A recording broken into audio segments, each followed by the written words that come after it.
नमस्कार। नेपाली लोक साङ्गीतिक बजारमा 4 दिन अगाडि मात्रै तानसेनमा देखेको माया बटौलीमा भेटियो बोलको गीत सार्वजनिक भएको छ। उक्त गीतको सुमधुर आवाजमा राजु परियार र विष्णु माझीको रहेको छ भने शब्द हरि बस्नेतले लेखेका हुन्। लय पुष्कल शर्माको रहेको छ भने प्रोडक्टर दीपक घिमिरे रहेका छन्। उक्त गीत तानसेनमा देखेको माया बटौलीमा भेटियो भिडियो डिरेक्टर तथा कोरियोग्राफर राज राई र विजय बमदेलको रहेको छ।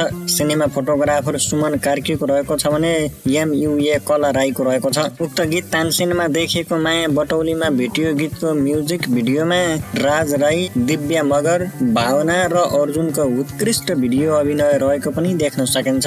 उक्त गीत भिडियोको एडिट कलर रोशन धितालले गरेका हुन् भने उक्त तानसेनमा देखेको माया बटौलीमा भेटियो गीत दीपक घिमिरेको अफिसियल युट्युब च्यानलबाट 4 दिन अगाडि मात्रै सार्वजनिक भएको हो। उक्त गीतले सार्वजनिक भएको 4 दिनमा 34,477 भ्युज प्राप्त गर्न सफल भएको छ। यो भ्युज हामीले यो न्युज तयार पार्दासम्मको हो। विष्णु माझी र राजु परियारको सुमधुर आवाजमा रहेको तानसेनमा देखेको माया बटौलीमा भेटियो बोलको गीत सुन्न र हेर्न छुटाउनु भएको छ भने दीपक घिमिरेको अफिसियल युट्युब च्यानलमा गएर सुन्न र हेर्न सक्नुहुनेछ। धन्यवाद सङ्गीत दृष्टि।